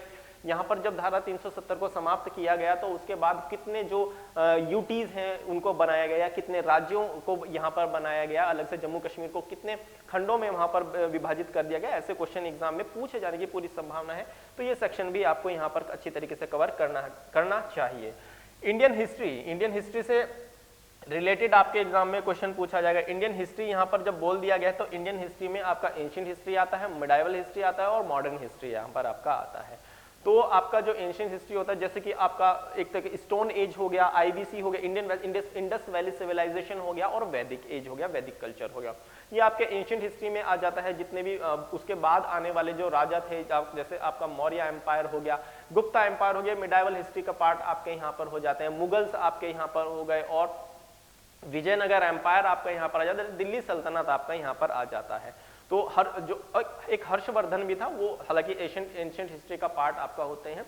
मॉडर्न हिस्ट्री में आपको जब भारत में एडवेंट ऑफ यूरोपियंस, बीईआईसी का एक्सपेंशन आपसे पूछा, जब ब्रिटिश ईस्ट इंडिया कंपनी थी उसका एक्सपेंशन कैसे हुआ, किस तरीके से हुआ, कौन कौन सी जो पॉलिसीज थी ब्रिटिश इंडिया जो है ब्रिटिश कंपनी है भारत के अंदर लागू कर रही थी, और कितनी कितनी जगह पर उन्होंने युद्ध लड़े, किस तरीके से वो अपनी दमनकारी नीतियों का प्रयोग करके भारतीयों पर अत्याचार करते, ऐसे इससे रिलेटेड क्वेश्चन पूछे जा सकते हैं। और फिर अलग से यहाँ से मॉडर्न हिस्ट्री से निकाल कर एक पार्ट आपको दे दिएगा, इंडियन नेशनल मूवमेंट, यहाँ से तो भर भर के आपको एग्जाम में क्वेश्चन पूछा जा सकता है। तो ज्यादा फोकस आपको मॉडर्न हिस्ट्री पर करना है, ये चीज आपको याद रखनी है। ज्योग्राफी से रिलेटेड क्वेश्चन आपके पास एग्जाम में पूछा जाता है, वो जो नेशनल और इंटरनेशनल ज्योग्राफी हो उससे क्वेश्चन पूछा ही जा सकता है, लेकिन इंडियन ज्योग्राफी को आपको अच्छे तरीके से समझ लेना। और मिसलिनियस लास्ट में इन्होंने दे दिया कि मिसलिनियस टाइप के क्वेश्चंस भी आपको पूछे जा सकते हैं। इसमें कोई बहुत ज्यादा ब्रॉड नहीं होगा, ये कोई करंट एक्टिविटी अगर यहाँ पर होती है मिसलिनियस में, इस तरीके के क्वेश्चन अक्सर दे दिए जो बेसिक नॉलेज पे बेस्ड होते हैं, यहाँ पर इस तरीके के क्वेश्चन आपको दे दिए जाते हैं। जैसे कि अगर हम बात करें पॉलिटिक्स में कुछ थोड़ा बहुत चेंज हुआ, वो इस तरीके के क्वेश्चन आपने यहाँ पर डाल दिया। इकोनॉमिक्स में थोड़ा बहुत चेंज हुआ, इस तरीके के क्वेश्चन यहाँ पर डाल दिए। सपोज कीजिए कोई साइक्लोन कहीं पर आया इंडिया के अंदर, तो उससे रिलेटेड कोई क्वेश्चन डाल दिया। जो करंट एक्टिविटी होती है अक्सर इस तरीके की चीजें यहाँ पर दे दी जाती हैं, तो यहाँ पर आप उनको करंट अफेयर्स में कवर कर ही लेंगे। आई होप कि आपको अच्छी तरीके से समझ में आया होगा कि किस तरीके के टॉपिक्स आपको जनरल नॉलेज और जनरल अवेयरनेस से स्टूडेंट्स यहाँ पर देखने को मिल रहे हैं। आई होप कि ये चीजें अब आपको यहाँ पर क्लियर हो गई होंगी। आगे बढ़ते हैं स्टूडेंट्स। तो आइए स्टूडेंट्स, अब हम यहाँ पर देखेंगे कि जो हमारा एलिमेंट्री मैथ्स है, सीआईएसएफ कांस्टेबल फायरमैन वाले एग्जाम में किस तरीके की मैथ्स आपसे यहाँ पर पूछी जाएगी। तो यहाँ पर बताया गया है कि एलिमेंट्री मैथ, यानी एलिमेंट्री मैथ मतलब यानी कि जनरल मैथ्स आपसे पूछी जाएगी। एलिमेंट्री में कंफ्यूज होने की आपको जरूरत नहीं है। तो यहाँ पर जो जनरल मैथ है वो आपसे पूछी जाएगी। 25 क्वेश्चन आपसे पूछे जाएंगे और 25 मार्क्स के ये क्वेश्चन आपके लिए रहेंगे। एक नंबर का एक जो है एक क्वेश्चन 1 नंबर का। तो यहाँ पर कौन कौन से टॉपिक्स देख के आपको क्लियर हो जाएगी कि कौन एलिमेंट्री मैथ में एक्चुअल में है क्या पूछना चाह रहा है ये जो एग्जामिनर यहाँ पर आपको सीआईएसएफ कांस्टेबल फायरमैन वाले एग्जाम में पूछेगा। एलसीएम आ गया, सिंपल चीज है। एलसीएम एचसीएफ से रिलेटेड क्वेश्चन आपको देखने को मिले, लेकिन एलसीएम एचसीएफ से बहुत इजी क्वेश्चन देखने को नहीं मिले। ऐसा नहीं है कि आपको केवल और केवल किसी भी छोटे से नंबर का आपसे 2-3 नंबर दे दिया, एलसीएम पूछ लिया या फिर एचसीएफ पूछ, ऐसा नहीं होगा। थोड़ा क्वेश्चन होगा, थोड़ा स्टैंडर्ड लेवल का, अच्छे लेवल का क्वेश्चन यहाँ पर आपको देखने को मिलेगा। सर्ट्स एंड इंडाइसेस से रिलेटेड क्वेश्चन आपको देखने को यहाँ पर इसमें मिलेगा। तो परसेंटेज से रिलेटेड आपको यहाँ पर क्वेश्चन देखने को मिलेंगे ही मिलेंगे। और रेशियो एंड प्रोपोर्शन, अनुपात समानुपात से क्वेश्चन देखने को मिलेगा। एवरेज, जो कि आपका यहाँ पर एवरेज जो हो गया, यहाँ से आपको क्वेश्चन देखने को मिलेगा। औसत जिसको हम बोलते हैं। इंटरेस्ट यानी कि जो ब्याज होता है उससे रिलेटेड क्वेश्चन देखने को मिलेगा। टाइम एंड डिस्टेंस से रिलेटेड देखने को क्वेश्चन मिलेगा। टाइम, स्पीड एंड डिस्टेंस से रिलेटेड क्वेश्चन यहाँ पर हो सकते हैं। स्पीड भी आपसे साथ साथ यहाँ पर हो सकती है, हालांकि इसी के अंदर आ ही जाता है। स्क्वायर एंड क्यूब से रिलेटेड क्वेश्चन आपको देखने को मिल सकता है। यहाँ पर किसी भी बड़े नंबर का आपसे या तो क्यूब पूछ सकता है या फिर स्क्वायर पूछ सकता है। जिन लोगों को याद रहते हैं और जिन लोगों को शॉर्ट ट्रिक्स पता होती है तो वो तो इनको विद इन सेकंड करके यहाँ पर निकल लेते हैं और अगला क्वेश्चन अटेम्प्ट करते हैं। लेकिन ये क्वेश्चन एक्चुअल में एग्जाम में दिए ही इसलिए जाते हैं कि एग्जामिनर देखना चाहता है कि आपकी नॉलेज को, आपकी प्रैक्टिस को, आपकी जो टेक्निक्स हैं क्या है किसी प्रॉब्लम को सॉल्व करने के लिए। अगर स्क्वायर क्यूब से रिलेटेड कोई प्रॉब्लम आ जाती है, कैसे आप उसको सॉल्व करते हैं। क्या आप उसमें यहाँ पर ज्यादा से ज्यादा टाइम इसी में लगा देंगे 3 से 4 मिनट में अगर आप क्यूब या स्क्वायर निकालने की कोशिश करेंगे एग्जाम के अंदर, तो क्या आप पूरा पेपर सॉल्व कर पाएंगे? ऐसा बिल्कुल भी नहीं होगा। तो यहाँ पर आपको विद इन सेकंड एग्जाम से इस तरीके के टॉपिक्स को तो आंसर करना ही होता है। एग्जामिनर आपसे ये चीजें तो एक्सपेक्ट करता ही है, एलसीएम, एचसीएफ, सर्टेन इंडाइसेस और आपका ये स्क्वायर और क्यूब हो गया, स्क्वायर रूट और क्यूब रूट हो गया, ऐसे क्वेश्चन के आंसर आप क्विकली करें। क्योंकि बहुत सारे स्टूडेंट्स को तो ये चीजें याद रहती हैं जो अच्छी प्रैक्टिस करते हैं, और कुछ सारे स्टूडेंट्स क्या होते हैं कि इन चीजों पर ध्यान नहीं देते और उन ट्रिक्स को नहीं सीखते जिनसे आपका एग्जाम में टाइम सेव हो सकता है। तो यहाँ पर वो चीजें बहुत प्रॉब्लम करती हैं कि एक ही नंबर का आपको क्यूब स्क्वायर रूट निकालना है या क्यूब निकालना, उसमें ही आपने बहुत ज्यादा टाइम लगेगा। हालांकि ये काम जो होता है बहुत 10 से 20 सेकंड के ही ये काम होते हैं।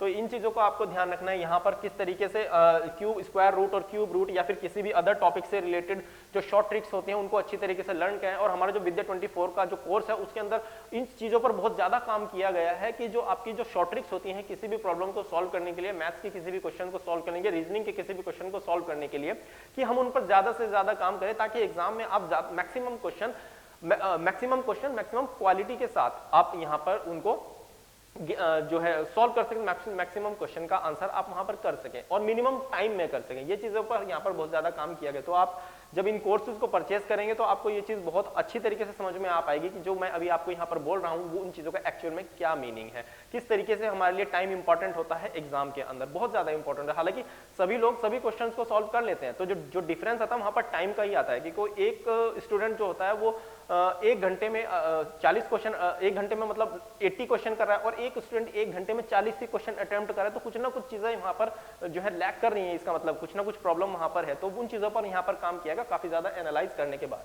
नेक्स्ट हम बात करते हैं कि जो हमारा टॉपिक है स्क्वायर क्यूब के बाद डेसिमल फ्रैक्शन से रिलेटेड क्वेश्चन देखने को मिल सकता है। डेसिमल फ्रैक्शन बहुत ही इजी सा टॉपिक यहाँ पर होता है, लेकिन यहाँ भी एग्जामिनर आपको फंसाने की कोशिश करता है कि क्वेश्चन आपको दे दिया, अगर शॉर्ट ट्रिक पता है तो जल्दी से कर लेंगे वरना उलझे रहेंगे।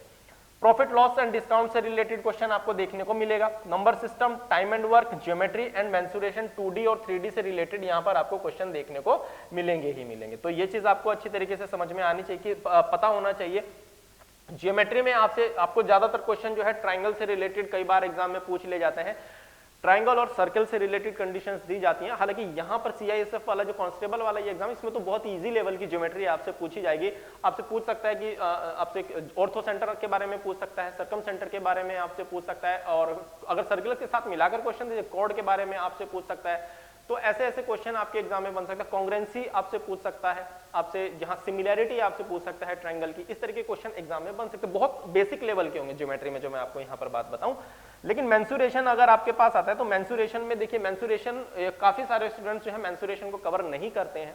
वो डरते हैं कि यहाँ पर जो है बहुत सारे फॉर्मूलाज इसके अंदर होते हैं, तो हम इसको किस तरीके से याद यहाँ पर कर पाएंगे। देखिए यहाँ पर मेंसुरेशन के फॉर्मूलाज अगर आप याद कर लेते हैं, अगर आप 2 या 4 ये फॉर्मूला आसानी से याद कर लेंगे तो आपको बाकी सारे फॉर्मूलाज भी आसानी से सॉल्व हो पाएंगे। लेकिन अगर आप केवल रटने पर फोकस करेंगे तो चीजें आपको यहाँ पर समझ में नहीं आ पाती हैं।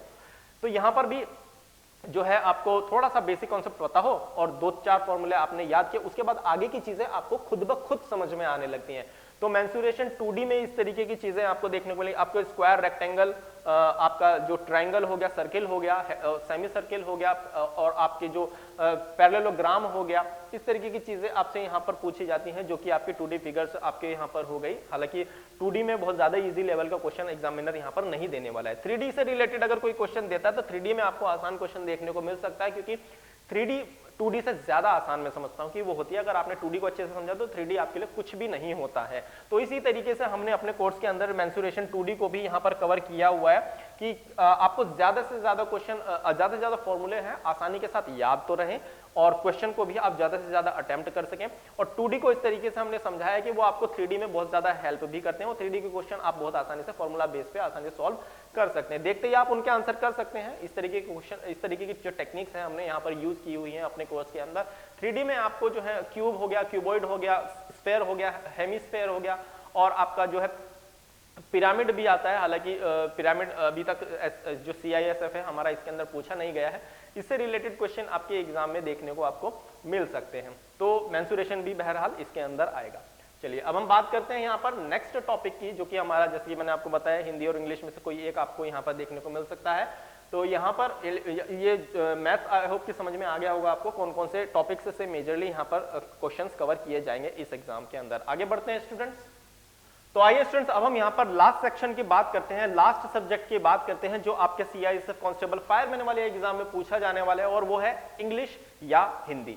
इंग्लिश, और इंग्लिश में क्या चीजें आपसे पूछी जा सकती हैं और हिंदी में क्या चीजें आपसे पूछी जा सकती है, दोनों ही चीजें मैं आपको बताऊंगा। लेकिन एग्जाम में आप उनमें से किसी एक चीज को ही अटेम्प्ट कर सकते हैं और आपको एक ही उनमें से अटेम्प्ट करना है। आप या तो इंग्लिश लैंग्वेज को चुनिए, आप या फिर हिंदी लैंग्वेज को चुनिए। आपको उन दोनों में से कोई एक ही चीज को सेलेक्ट करना है और अपना आंसर वहां पर करना है, जो भी आपको कन्वीनियंट लगे। अगर इंग्लिश आसान लगता है आपको पहले से, तो आप इंग्लिश को आप इंग्लिश का जो सेक्शन है उसको अटेम्प्ट करें, और अगर हिंदी लगता है तो आप हिंदी को अटेम्प्ट करें। तो ये इंग्लिश है, और ये जो आप यहाँ पर आप देख रहे हैं ये हिंदी लैंग्वेज है। ये दोनों ही मैं आपको बताऊंगा कि किस तरीके से एग्जामिनर आपसे एग्जाम में क्वेश्चन पूछेगा। तो ये चीज आपको क्लियर रखनी है कि इंग्लिश या फिर हिंदी, इंग्लिश और में है हिंदी, इन दोनों में से कोई एक ही चीज आपको यहां पर अटेम्प्ट करनी है। इस चीज का आपको याद ध्यान रखना है। चलिए अब बात कर लेते हैं यहाँ पर कितने क्वेश्चंस के लिए यहाँ पर ये सेक्शन पूछा गया। जो लैंग्वेज वाला जो क्वेश्चन है, लैंग्वेज मैं बोलता हूं, अब वो हिंदी भी हो सकती है, इंग्लिश भी हो सकती है। यहाँ पर आपको आसानी से समझना, लैंग्वेज से 20 क्वेश्चन आएंगे, 25 मार्क्स के होंगे और टॉपिक्स आपके ये रहे। तो यहाँ पर सबसे पहले बात कर लेते हैं जो सबसे ज्यादा आजकल फेवरेट बना हुआ है हर एग्जाम के लिए, वो है कॉम्प्रिहेंशन, रीडिंग कॉम्प्रिहेंशन या फिर कॉम्प्रिहेंशन पैसेज। आपके एग्जाम में कई बार देखने को मिल रहा है, बहुत सारे एग्जाम में जहां भी इंग्लिश के सेक्शन से आपके क्वेश्चन आ रहे हैं ना, वहां पर कॉम्प्रिहेंशन, पैरा जंबल्स और क्लोज टेस्ट को प्रायोरिटी देनी शुरू कर दी है सभी एग्जाम्स के अंदर, क्योंकि यहां से आपको आपकी जो है एग्जामिनर बहुत सारी चीजें जज कर सकता है। तो यहां पर कॉम्प्रिहेंशन पैसेज आपको देखने को मिलेगा। स्पॉटिंग एरर्स यानी एरर डिटेक्शन आपको यहां पर देखने को मिलेगा, या कॉमन एरर हम जिसको बोल सकते हैं, ये आपको देखने को मिलेगा। यहां पर बहुत ही बेसिक और बहुत ही आसान लेवल के क्वेश्चन होंगे। ये भी मैं आपको बता दूं, अगर इंग्लिश सेक्शन से कोई आपके पास क्वेश्चन आता है तो वो आसान क्वेश्चन ही आपके पास आने वाला, बहुत ज्यादा डिफिकल्ट लेवल के क्वेश्चन नहीं आने वाले। तो इस सेक्शन को देख के डरना नहीं है कि आप इंग्लिश, इसमें तो इंग्लिश आएगी, मैं क्या करूं। तो इन चीजों से आपको, इस एटीट्यूड को आपको थोड़ा सा चेंज करना होगा। आपको ये करना होगी कि इसको मैं कर सकता हूं, ठीक है। तो ये चीज आपको यहां पर ध्यान रखनी होगी कि इंग्लिश सेक्शन से अगर क्वेश्चन आएंगे बहुत ज्यादा डिफिकल्ट नहीं होंगे। फिल इन द ब्लैंक्स में आपको यहां पर क्वेश्चन देखने को मिलेंगे। फिल इन द ब्लैंक्स जो कि आपके काफी बेसिक सी चीजें होती हैं, आपके जैसे कि आर्टिकल्स, यहाँ पर फिल इन द ब्लैंक्स दी, एक सेंटेंस दे दिया, आपको फिल इन द ब्लैंक्स उसमें भरना है।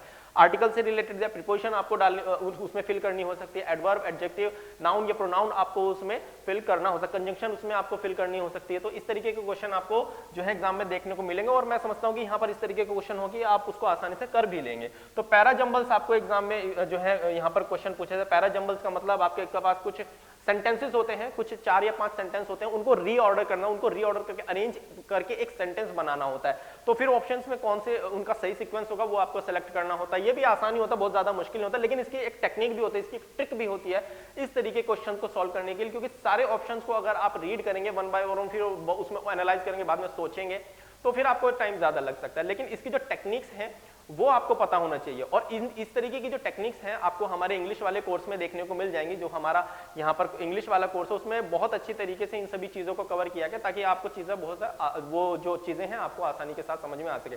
Reading comprehension, spotting errors, fill in the blanks, para jumbles, cloze test, इस तरीके की सारी चीजें हमारे कोर्स में बहुत अच्छी तरीके से उसको समझाई गई हैं आपके लिए। तो यहाँ पर पैरा जंबल्स पूछा जा रहा है, क्लोज टेस्ट आपसे पूछा जा रहा है, आपको फिल इन, एक पैराग्राफ दिया जाएगा, आपको fill in the blanks, fill उसमें काफी ज्यादा स्पेस होंगे, कुछ ऑप्शंस आपको दिए, वहां से जो है ऑप्शन आपका अप्रोप्रिएट उस फिल इन द ब्लैंक्स में आपको यहाँ पर फिल करना होता है। सेंटेंस इंप्रूवमेंट आपसे पूछा जाएगा, वन वर्ड सब्स्टिट्यूशन आपसे यहाँ पर पूछा जाता है, एक्टिव पैसिव पूछा जाता है, बहुत आसान सी चीज है। डायरेक्ट इनडायरेक्ट आपसे पूछा जाता है, डायरेक्ट इनडायरेक्ट से रिलेटेड क्वेश्चन एग्जाम में देखने को मिलते ही हैं, काफी टाइम से मिल रहे हैं। तो डायरेक्ट इनडायरेक्ट एक्टिव पैसिव आसान से क्वेश्चन है। इडियम फ्रेजेस याद ही करने पड़ते हैं, ये आपको याद करना पड़ेगा। और यहाँ पर सिनोनिम, एंटोनियम से रिलेटेड भी क्वेश्चन आपके एग्जाम में स्टूडेंट्स पूछे जा सकते हैं। इवन होमोनिम से रिलेटेड भी क्वेश्चन आपको एग्जामिनर एग्जाम में दे सकता है, जो कि बोल इंग्लिश में होमोनिम्स क्या होते हैं, जो इंग्लिश में जिनकी प्रोनाउंसिएशन सेम होता है। जैसे एक्सेप्ट और एक्सेप्ट की हम बात करें, एक तो स्वीकार करना होता है और होता है, एक दूसरा होता है के सिवाय, तो दोनों का मतलब अलग अलग है, लेकिन प्रोनाउंसिएशन कई बार उनका एक ही होता है। तो इस तरीके की चीजें जो है आपको इंग्लिश में स्टूडेंट्स यहाँ पर पूछी जाएंगी। आई होप कि आपको समझ में आ गया होगा इंग्लिश सेक्शन से हमें क्या क्या चीजें तैयार करनी है अगर आप इंग्लिश को देने जा रहे हैं। तो यहाँ पर एक ही चीज आपको करनी है, या तो इंग्लिश करें या हिंदी करें। अब मैं बात करता हूँ यहाँ पर हिंदी की, हिंदी वाले टॉपिक से। जो स्टूडेंट्स चाहते हैं कि हमें इंग्लिश नहीं करनी है, हमें इंग्लिश छोड़ देनी है, हमें इंग्लिश नहीं आती बिल्कुल भी, अब वो क्या करेंगे, वो हिंदी को सिलेक्ट करेंगे। उनके पास सीआईएसएफ ने ऑप्शन दिया है, सीआईएसएफ कांस्टेबल फायरमैन की जॉब के लिए आपके पास सामने ऑप्शन है, इंग्लिश नहीं आती कोई बात नहीं, आप हिंदी वाला जो सेक्शन है, हिंदी लैंग्वेज यानी हिंदी भाषा का, उसको सेलेक्ट कीजिए और उसमें मैक्सिमम मार्क्स उसमें आप ऑब्टेन कीजिए। और हालांकि मैं समझता हूं कि जो सीआईएसएफ कांस्टेबल फायरमैन वाला एग्जाम है, मैक्सिमम स्टूडेंट्स उसमें हिंदी को ही अटेम्प्ट करते हैं। तो आइए हिंदी के टॉपिक्स भी देख लेते हैं, वो कौन कौन से आपसे एग्जाम में पूछे जा रहे हैं। तो आइए स्टूडेंट्स, अब हम यहाँ पर जानते हैं कि हिंदी लैंग्वेज से किस तरीके के क्वेश्चंस आपसे पूछे जाते हैं। अगर आप हिंदी टॉपिक को सिलेक्ट करते हैं जो लैंग्वेज वाला सेक्शन है उसमें से कुछ लोग जो इंग्लिश करना चाहते हैं वो मैंने जस्ट अभी बता दिया। अगर आपको हिंदी, ये ऑप्शन में है, ये याद रखिएगा।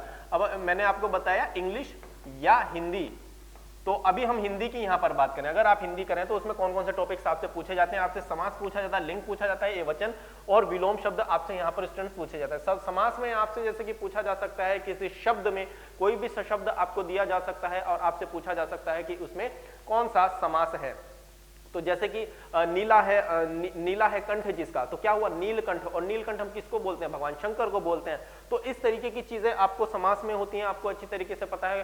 तो समास का प्रकार आपसे पूछा, समास का भेद आपसे पूछा जा सकता है। और समास जैसे कि आपका उसमें कौन सा समास है? तत्पुरुष समास है, द्विगु समास है, द्वंद्व समास है, बहुव्रीहि समास है, तो कर्मधारय समास है। तो इस तरीके की चीजें आपसे यहाँ पर पूछी जाती हैं, तो वो सभी चीजें आपको यहाँ पर पता होनी चाहिए, तो आप इस तरीके के क्वेश्चन का आंसर यहाँ पर कर पाएंगे। और ये आसान है, कोई ज्यादा मुश्किल काम नहीं है। हिंदी भाषा है तो बहुत सारे लोगों को आसानी से इससे रिलेटेड चीजें यहाँ पर पता भी होती हैं। लिंग जो हो गया, जैसे कि पुल्लिंग, स्त्रीलिंग और उभयलिंग होते हैं, ये चीजें आपको पता होनी चाहिए। जैसे कि हम यहाँ पर इंग्लिश में अगर बात करें तो यहाँ पर जेंडर हम इसको बोल सकते हैं। वचन की बात करें, एक वचन, बहुवचन की हम यहाँ पर बात कर सकते हैं। एक वचन और बहुवचन से रिलेटेड यहाँ पर क्वेश्चन आपसे पूछे जाते हैं। और यहाँ पर आपका ये तो सिंगुलर और प्लूरल होता है, जैसे कि इंग्लिश में अगर बात करें। विलोम शब्द की बात करें तो यहाँ पर जो अपोजिट वर्ड्स होते हैं, अपोजिट मीनिंग होता है किसी भी वर्ड का, उस तरीके की चीजें आपसे यहाँ पर पूछी जाती है। जैसे कि विलोम शब्द दिन का उल्टा क्या होता है? रात होता है। तो इस तरीके की चीजें यहाँ पर आपसे पूछी जाती हैं। तो लिंग में आपसे कई बार इस तरीके के क्वेश्चन पूछ ले जाते हैं आपसे। आपको पता है पुल्लिंग, स्त्रीलिंग, अगर नाम से आपको बताया जाए तो आप आसानी से इन चीजों को बता सकते हैं। लेकिन एग्जामिनर क्या करता है? एग्जामिनर आपको इस पेन का ही पूछ लेगा। ये पेन दे देगा, पेन, और इसका जो है इसमें बताइए कौन सा लिंग है। या फिर आपको टेबल या जो मेज है उसमें बताइए, कुर्सी है, मेज, उसका बताइए उसमें कौन सा लिंग है। इस तरीके के क्वेश्चन एग्जामिनर आपको एग्जाम में देता है। तो यहाँ पर ये चीजें आपको क्लियर हो गई होंगी। गद्यांश आधारित प्रश्न, यानी कि जो अपठित गद्यांश जिसको हम बोलते हैं, तो वो यहाँ पर जो रीडिंग कॉम्प्रिहेंशन हम जिसको बोल सकते हैं, वो आपसे कॉम्प्रिहेंशन पैसेज इंग्लिश में हम वहां पर बोल सकते हैं, वो चीजें आपसे पूछी जा सकती हैं। तत्सम तद्भव से रिलेटेड क्वेश्चन पूछे जा सकते हैं। तत्सम आपका कौन सा होता है? जिन संस्कृत के शब्दों को हम हिंदी की भाषा में एज इट इज यूज करते हैं, आपके तत्सम होते हैं। और जिनको थोड़ा सा बदलकर हम यहाँ पर यूज करते हैं वो तद्भव होते हैं। ऐसी चीजें आपसे एग्जाम में यहाँ पर पूछी जाती हैं। तत्सम तद्भव से रिलेटेड क्वेश्चन। पर्यायवाची से रिलेटेड शब्द यहाँ पर आपसे पूछा जा सकता है कि किसी शब्द कोई आपको दे दिया, उससे के जो पर्यायवाची होंगे कौन से होंगे, ऑप्शन में आपको दिया जाता है। मुहावरे और लोकोक्तियां आपसे पूछी जाती हैं। शुद्ध और अशुद्ध वाक्य यहाँ पर आपसे पूछे जाते हैं। संधि विच्छेद आपसे करने के लिए बोला जाता है, और उसमें कई बार पूछ लेता है कि आपको कोई वर्ड दे दिया, उसमें संधि विच्छेद भी उसका करके दे दिया, और फिर आपसे पूछ लेता है कि इसमें कौन सी संधि है। यण संधि, अयादि संधि, इस तरीके की संधियां होती हैं, तो वहां पर आपसे पूछी जा सकते हैं। शुद्ध वाक्य, अशुद्ध अशुद्ध वाक्य में यह बता दूं, आपको एक सेंटेंस दिया जाएगा और उसमें ना कोई किसी तरीके की कोई गलती होती है। जैसे कि राम घर जाती है, तो एक्चुअल में क्या होता है? राम घर जाता है। तो इस तरीके की चीजें यहाँ पर आपको देखने को मिलेंगी। ये भी बहुत आसान सी चीजें होती हैं, लेकिन देखिए प्रिपरेशन आपको जरूर करनी चाहिए, क्योंकि अगर आप बिना प्रिपेयर हुए एग्जाम में बैठ जाएंगे तो आपसे गलतियां होने की संभावना हो जाती है। और एग्जाम 25 नंबर के लिए अगर आपको जितना भी टाइम दिया गया है वहां पर आपका टाइम ज्यादा लग जाता है, लेकिन लिमिटेड टाइम में कैसे हमें अपने आंसर को, अपने क्वेश्चन को सॉल्व करना है, ये चीजें आपको यहाँ पर तभी पता चलेंगी जब आप इसकी प्रॉपर प्रिपरेशन को यहाँ पर करते हैं। तो प्रैक्टिस जरूर करनी है आपको। अलंकार आपसे यहाँ पर पूछे जाते हैं। अलंकार हमारे जो अलंकार से रिलेटेड क्वेश्चन एग्जाम में दे दिए जाते हैं। यहाँ पर अनेकार्थी वाक्य और वाक्यांश के लिए एक शब्द, जैसे कि वन वर्ड सब्स्टिट्यूशन हम इंग्लिश में बात करते हैं। आपने देखा कि बहुत सारी चीजें इंग्लिश में जैसी हैं वो यहाँ पर भी आपसे पूछी जाती हैं। हालांकि वर्ड अलग हो सकते हैं वहां पर, जो है यहाँ पर सेंटेंसेस अलग हो सकते हैं, उनसे रिलेटेड क्वेश्चन आपसे यहाँ पर पूछे जा रहे हैं। तो केवल और केवल यहाँ क्या हो रहा है, इस वाले सेक्शन को देने का मतलब क्या है? आपको इस जो एक भाषा है हिंदी या इंग्लिश यहाँ पर और हिंदी है, तो इनका आपको प्रॉपर कितना ज्ञान है, किस तरीके से आपको, क्योंकि ये कम्युनिकेशन की लैंग्वेज एक तरीके से हो जाती है। जो हिंदी है हमारी राष्ट्रभाषा है, बहुत सारे स्टेट्स में हिंदी भाषा बोली जाती है, जहां भी आपके अपॉइंट किया जाएगा, और वो केवल हिंदी भाषी राज्य है, वहां पर इंग्लिश कोई समझता नहीं है। तो वहां पर आपको पता होना चाहिए कि जो लोगों से किस तरीके से कम्युनिकेट करना है। या फिर कभी कभी कुछ ऐसे स्टेट्स जैसे नागालैंड आपका हो गया, वहां पर इंग्लिश चलती है, तो वहां पर अगर आपको अपॉइंट कर दिया गया तो वहां पर आप हिंदी नहीं कोई अगर बोल रहा है तो इंग्लिश ही में ही सभी लोग वहां पर अगर बात कर रहे हैं, तो कैसे आप लोगों से अपनी बातों को कहेंगे, कैसे कम्युनिकेट। इसलिए भी ये एक पर्टिकुलर ये मोटिव है यहाँ पर एग्जामिनर को इस तरीके की लैंग्वेज देने का। और वैसे भी थोड़ी बहुत इंग्लिश तो आजकल सभी लोगों को आती है, और हिंदी में तो सभी लोग यहाँ पर पारंगत हैं, परफेक्ट है। तो आई होप कि क्लियर आपको हो गया होगा कि हिंदी से किस तरीके के टॉपिक्स आपके यहाँ पर पूछे जाते हैं। तो यहाँ पर मैं आपको एक और चीज बता दूं स्टूडेंट्स, ये जो सभी टॉपिक्स मैंने आपको यहाँ पर बताए हैं हिंदी से, जहां से आपसे एग्जाम में क्वेश्चन पूछा जाना है, ये सभी टॉपिक्स भी हमने अपने कोर्स के अंदर बहुत अच्छी तरीके से कवर किए हुए हैं। इमेजेस के फॉर्म में भी जहां पॉसिबिलिटी है इमेजेस के फॉर्म में आपको चीजें समझाने की, वहां पर वो चीजें आपको समझाई गई हैं। जो ग्राफ बनाकर, टेबल बनाकर चीजें आपको यहाँ पर समझाई जाएंगी और एक एनालिटिकल फॉर्म में चीजें आपको यहाँ पर देखने को मिलेंगी, ताकि सभी चीजें आपको बहुत लंबे समय तक याद रखते हो, आपको किसी भी चीज को तैयार करने में कम से कम टाइम लगे। समास हो गया, लिंग हो गया, वचन हो गया, विलोम शब्द हो गया, तो कैसे इसको एक कंसाइज तरीके से आपको यहाँ पर देखने को मिलेंगी, कैसे हमें बहुत कम समय में अपनी पूरी प्रिपरेशन को जारी रखना है। तो स्टूडेंट्स, ये यहाँ हमने डिस्कस किया CISF कांस्टेबल फायरमैन वाला जो सिलेबस था, उसके बारे में यहाँ पर हमने डिटेल में डिस्कस कर लिया है। तो आपको आई होप कि समझ में तो आ ही गया होगा कि क्या सिलेबस रहने वाला है। आपको ये भी चीज पता चल गई होगी कि क्यों जो पैटर्न एग्जाम में रहने वाला है वो किस तरीके से रहने वाला है। ड्यूरेशन क्या है, 2 घंटे का टाइम मिल रहा है 120 क्वेश्चन के 100 क्वेश्चन के लिए आपको। तो तैयारी आपको आज से ही और अभी से ही शुरू कर देनी है। इसका इंतजार नहीं करना है कि जब एग्जाम की डेट आ जाएगी तभी हम इसको तैयार करेंगे, क्योंकि जैसे कि हमने आपको बताया कि एग्जाम जो लास्ट डेट है अगर आपने अभी तक फॉर्म नहीं फिल किया है तो इसको तुरंत फिल कर दीजिए। 4 मार्च लास्ट डेट है, ये मैं बता देता हूं आपको। 2022 है इसकी लास्ट डेट, और एग्जाम की डेट नोटिफिकेशन में अभी तक उन्होंने डिक्लेयर नहीं की है, लेकिन बहुत ही जल्द एग्जाम की डेट भी वो डिक्लेयर कर देंगे जैसे ही ये 4 मार्च यहाँ पर चली जाएगी, नजदीक आ जाएगी। क्योंकि जब फॉर्म फिल हो जाएंगे, कितने फॉर्म जाते हैं, कितनी तैयारी CISF को एग्जाम कंडक्ट कराने में करनी होती है, वो सारी चीजें उनको पता चल जाएंगी, तो तुरंत से वो एग्जाम की डेट रिलीज कर देंगे। और यहाँ पर आपका सबसे पहले क्या लेंगे, वो फिजिकल टेस्ट को करवाना शुरू कर देंगे, उसके बाद ही आपका यहाँ पर रिटर्न होगा। तो याद रखिए कि जो यहाँ पर आपकी प्रिपरेशन है उसको अभी से ही स्टार्ट करना होगा। इंतजार आपको बिल्कुल भी नहीं करना है। अगर आप जॉब को पाना चाहते हैं तो आपको अभी से तैयारी शुरू करनी पड़ेगी, क्योंकि देखिए इंतजार करने वाले केवल उतना ही पाते हैं जितना कोशिश करने वाले अक्सर छोड़ जाते हैं। तो आपको इंतजार नहीं करना है, तुरंत से इस फॉर्म को फिल करके अपनी तैयारी को शुरू कर दीजिए। एक प्रॉपर स्ट्रेटेजी बनाइए, उसको उसी तरीके से आप प्रिपरेशन को कीजिए। अगर आप स्ट्रेटेजी नहीं बना पा रहे तो हम आपको बताएंगे कि किस तरीके से आपको इस एग्जाम को क्रैक करने के लिए प्रॉपर स्ट्रेटेजी को यहाँ पर अपने रूटीन में इंप्लीमेंट करना है। वो सभी चीजें हम आपको अपने कोर्स में बताएंगे कि कैसे आप इस एग्जाम को क्रैक कर सकते हैं। तो यहाँ पर ये सभी बातें हमने की, इस एग्जाम को किस तरीके से यहाँ पर आपको क्रैक करना, जो सिलेबस रहने वाला है वो क्या रहने वाले, CISF कांस्टेबल फायरमैन जो का है जो 2022 में। तो फिर दोबारा से मैं आपको रिपीट कर देता हूँ कि लास्ट डेट का इंतजार मत कीजिएगा, जल्दी फॉर्म भर दीजिएगा।